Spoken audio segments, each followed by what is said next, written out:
lakini ni mzungu anateseka na moyo. Nyanyua mikono bila ulia, tunajua nyanyua mikono. Tumpandishe msalabani.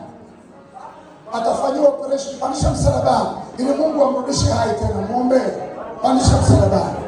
Pandisha, kanisa likipandisha, huwa Mungu anasikiliza wingi wa watu. Ndio, mwambie Mungu umponye. Amewahi kutoa sadaka mahali hapa. Endelea kumwombea tu, atapona. Hata kama mwingine wewe tunasafirisha upako mpaka Marekani, atapokea upako huo. Endelea kuomba kwa ajili ya huyo mtu. Endelea kuomba kwa ajili ya huyo mtu. Endelea kuomba. Endelea kuomba kwa ajili yake. Endelea kuomba tu. Endelea kuomba. Endelea kuomba tu.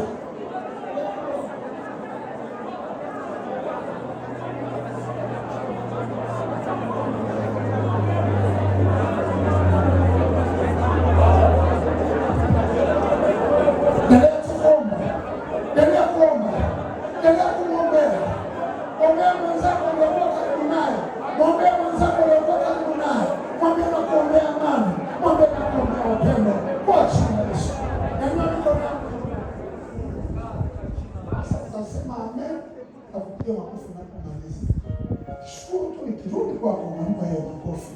Mungu ninakushukuru kwa sababu umekuwa kunisikia kila wakati matendo makuu ambayo yanatendeka ndani ya kanisa.